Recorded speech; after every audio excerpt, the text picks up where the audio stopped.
Good morning, black people. How y'all doing this morning? I know it's been a minute since I posted up a video. Had finals and stuff like that. You know, I'm still going to school, trying to get my education. Cause you got no choice in this world to get your education. But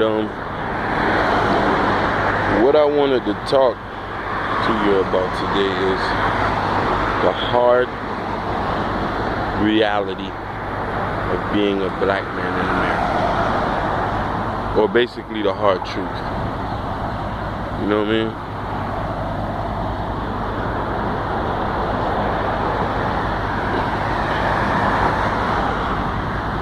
You know? And I don't think a lot of people really address it, you know? You have a lot of right-wing conservative black dudes on YouTube who always talk about black people need to get their stuff together. And, you know what I mean? I'm all for that. I'm all for that and stuff like that. And I'm all for knowledge of self, for what the gods are talking about. But I'm asking, what about those average people who don't sell drugs, who never been in jail, who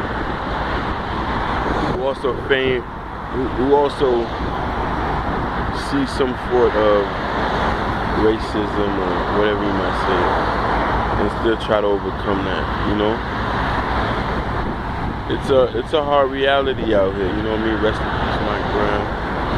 Rest in peace, Jordan Davis, Raymond Martin, Eric Gardner, Sean Bell. I mean, the list goes on. The thing I wanted to say is, what about the ones who came before them?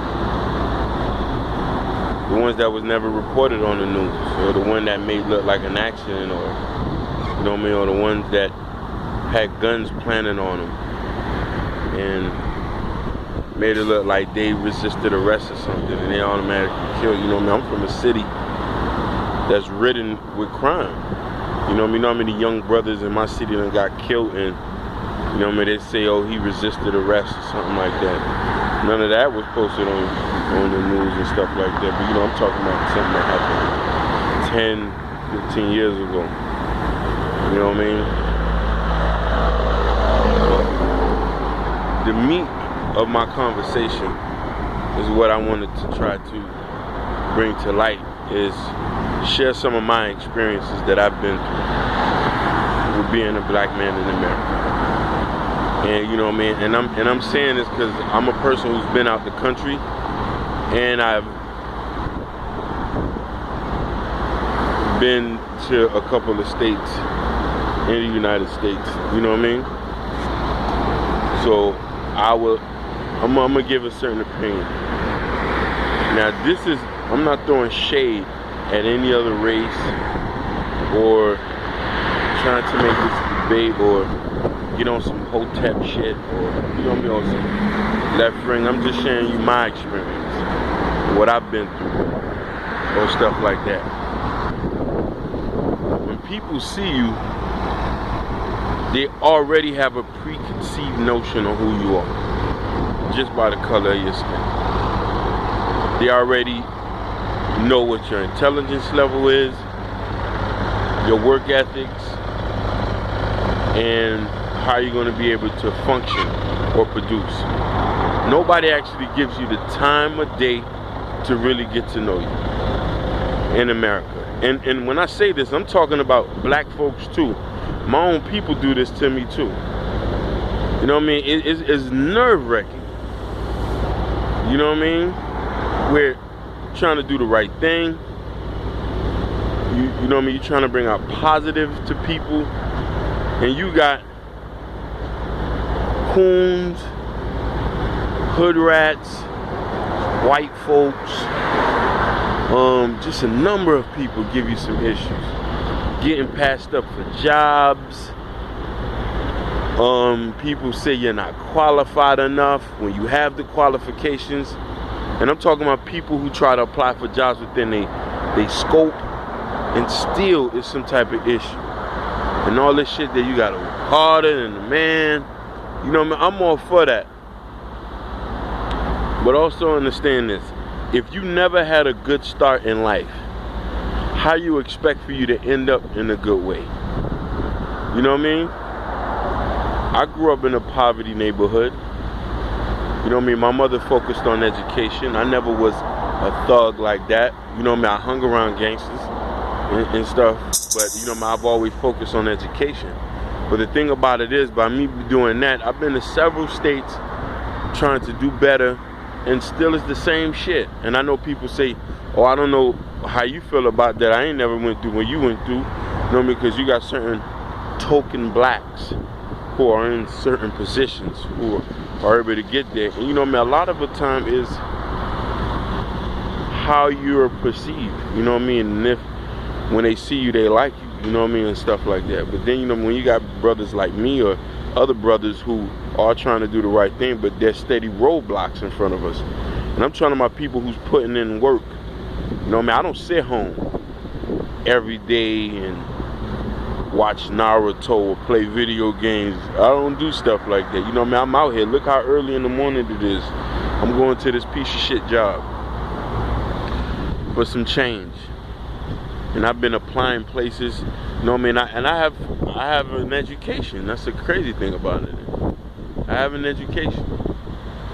You know what I mean? I'm trying to get more education to try to enable me to do better. But you know what I mean? Now I'm starting to rethink life in a different perspective. You know what I mean? That's why it's always good to listen to other people. You know what I mean? Not to verbatimly do what they tell you to do, but also listen to other people where you get. You know what I mean? Because there's a young brother by the name of Jason Black, who I follow his page, and I advise everybody to do that as well. We'll have some good information on trying to succeed in life. You know what I mean? Building power, wealth, and strength. You know what I mean? Owning your own businesses, buying some land. You know what I mean? Like invest in stocks, owning IRAs. You know what I mean? Circulate the black dollars within there. You know what I mean? That's my goal within the next year or so, to open up my own business. You know what I mean? Because to be honest with a lot of you brothers out here, especially the ones who are convicted felons and the brothers who are having roadblocks trying to get that dream job or that proverbial job, if you can't get what you want, make your job. And that's my whole plan. I'm going to make my own job because I can't take it anymore. I can't hope that I'm applying to different places and, you know what I mean, put out over 100 applications and I still can't get a job over $11. That's crazy. But don't get it twisted. Those good jobs they're not trying to give brothers. You know what I mean? But the shitty jobs, they'll call you in a second. I just had a job the other day call me. Like 3 other jobs call me. It's some shitty pay. 3 jobs. Oh, come do the interview right now. We'll give it to you right now. And I know a lot of people might see this video and it's like, oh, are you dressing nice, or your resume? Let me tell you something. All the services that are provided by the state or certain places, I've been there. I've went and learned how to interview. I've went and redone my resume 3 times. I went and got a nice suit. You know what I mean? I actually spent some money to get a nice suit. You know what I mean? And look very professional. And still, your qualifications doesn't meet there. And I'm like, it doesn't make sense. I have over a certain amount of years of experience. And I'm not in here to try to rant and stuff like that, but there is a hard truth that a lot of people don't get being a black man in America. You know what I mean? Besides being harassed by cops, you know what I mean, there's more of an economical situation at the same time. You know what I mean? That's something that I want a lot of people to try to understand. You know what I mean? And this is no shade to anybody else. You know what I mean? Everybody, and you know what I mean, I would agree with somebody, we should practice self-preservation in a certain sense of it. You know what I mean? You have to. Love yourself, do for self, and love who you are. And that's all I'm screaming.